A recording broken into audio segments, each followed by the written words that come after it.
நேயர்களுக்கு வணக்கம். நம்ம மல்லி சீரியல்ல இன்னைக்கு என்ன சுவாரஸ்யமா பார்க்க போறோம்னா, இந்த ராஜேஸ்வரியோட ராஜதந்திரத்த சுக்குநூறா உடைக்கணும்னு நினைக்கிறவங்க, மறக்காம இந்த வீடியோக்கு லைக் பண்ணுங்க. ஏன்னா நம்ம விஜய் கிட்ட ரூ. 10,00,000 பணத்த குடுத்து எப்படியாச்சும் அந்த ஒரு வீட்டு பத்திரத்த சொந்தமாக்கிக்கணும்னு நெனச்சேங்க. ஆனா அது எல்லாமே இப்படி வீணா போகும்னு கொஞ்சம் கூட எதிர்பார்க்கல. ஏன்னா எப்படியாச்சும் இந்த விஜய ஏமாத்தி நம்ம அன்பு காமிச்சதுக்கு இந்த விஜய் நம்மகிட்ட வீட்ட குடுத்துட்டு போயிட்டான். கண்டிப்பா இப்ப பணத்த குடுத்தா நம்ம சொல்றத நாய் எலும்பு கூட கவ்விட்டு போகிற மாதிரி திரும்பி பக்கமே போவான் அப்படின்னு எதிர்பார்த்தாங்க. ஆனால் அது எல்லாமே இவ்வளோ சீக்கிரம் நம்ம ராஜேஸ்வரிக்கு எதிர்மறை மாறும்னு கொஞ்சம் கூட எதிர்பார்க்கலைங்க. ஏன்னா இந்த ராஜேஸ்வரியோட சுயரூபத்தை இந்த போலீஸ் கிட்ட காமிச்சு இந்த ஒரு வீட்டை தான் பேருக்கு மாற்றணும்னு நம்ம விஜய் ஆல்ரெடி முடிவு பண்ணிட்டாங்க.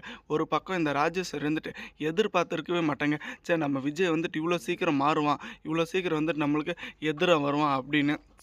ஆனால் இப்போ இந்த ரேணுகாவோட சுயரூபமும் ஒரு பக்கம் நம்ம மல்லி கண்டுபிடிச்சிட்டாங்க. ஏன்னா இந்த தண்ணி கேனை போடுற பையன் தினந்தோறும் எதுக்கு கரெக்டாக இந்த ஒரு டைமுக்கு வரான், அதுவும் வீட்டில் யாரும் இல்லாத தருணத்தில் வரான் அப்படின்னு நம்ம மல்லிக்கு கொஞ்சம் டவுட் இருந்துச்சு.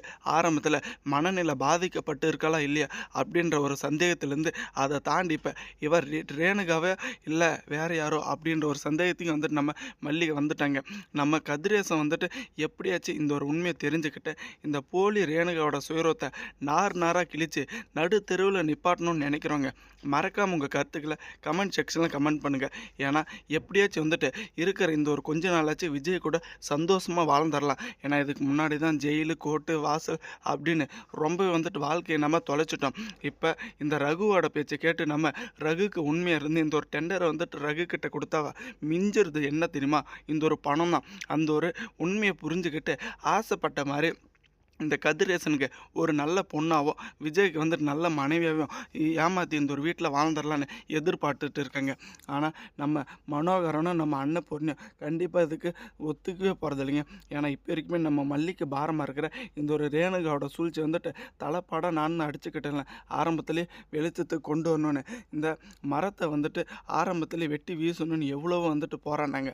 ஆனால் இப்போ அது நம்ம மல்லியோட கையில் தாங்க அமைஞ்சிருக்கு. ஏன்னா நம்ம மல்லிக்கிட்ட எல்லா உண்மையுமே அந்த பையன் சொல்லிட்டாங்க. ஏன்னா நான் தண்ணி கேனை போட மட்டும்தான் வந்தேன், சுடரி அக்காவை பார்க்க மட்டும்தான் வந்தேன் அப்படின்றத நம்ம மல்லி பேரதிர்ச்சியில் பார்க்குறாங்க. ஏன்னா நம்ம மல்லிக்கு தெரியாதுங்க இந்த போலி வேஷம் போட்டுட்டு இருக்கால ரேணுகா, அவளுடைய பேர் தான் சுடரி அப்படின்ற உண்மை. ஏன்னா இப்போ ஒரு பக்கம் பார்த்திங்களா நம்ம மல்லிக்கிட்டையும் இந்த ரேணுகா சிக்க போகிறா, நம்ம விஜய்கிட்டையும் இந்த ரேணுகா சிக்க போகிறா. ஏன்னா எப்படியாச்சும் சைக்காலஜி டாக்டர்கிட்ட கூட்டிட்டு போகணுன்னு அந்த ஒரு வீட்டில் எல்லாருமே ரொம்பவே ஆர்ப்பாட்டமாக இருக்காங்க. ஆனால் அந்த ரேணுகா நான் ஹாஸ்பிட்டலுக்கெலாம் வரமாட்டேன், சப்போஸ் என்னை கூட்டிங்க கண்டிப்பாக நான் கழுத்தறுத்துக்குவேன் அப்படின்ற மிரட்டிட்டு இருக்காங்க. ஆனால் ஆல்ரெடி முன்னாடியே இவளுக்கும் நம்ம ரகுக்கும் சண்டை நடந்தது ரொம்ப நல்லாவே தெரியுங்க. ரகு உன்னை நான் அழிக்காமல் விட மாட்டேன், ஏன்னா எனக்கே நீ துரோகம் பண்ணியிருக்க, உன்னுடைய சுயரூபத்தை முதல்ல இந்த விஜய்க்கு தெரியப்படுத்த போகிறேன், அவன் தான் உனக்கிட்ட அளவு கடந்த நம்பிக்கை வச்சுட்டு இருக்கான், அவங்ககிட்ட அந்த ஒரு நம்பிக்கையை சுக்குநூறாக உடைக்கிறது மட்டும் இல்லாமல் நீ இதுக்கு மேலே கண்டிப்பாக இந்த ஒரு ஜென்மத்தில் வாழவே முடியாத மாதிரி உனக்கு ஒரு நிலைமை கொடுக்க போகிறேன்னு அவமானப்படுத்தியிருக்காங்க. எப்படியாச்சும் இவங்களுடைய எல்லா சுயரூபத்துக்கும் ஒரு முற்றுப்புள்ளி வைக்கணுங்க. அப்போ தாங்க நம்ம விஜய் நம்ம மல்லி ஒன்று சேர போகிறாங்க. நம்ம வெண்பை ஆசைப்பட்ட மாதிரி தாங்க நடந்துகிட்டு இருக்கு. ஏன்னா எனக்கு இந்த அம்மா வேணாம், மல்லி அம்மா மட்டும் போதும்னு ஆசைப்பட்டாங்க. தேங்க்ஸ் ஃபார் வாட்சிங் மல்லி நேயர்களுக்கு.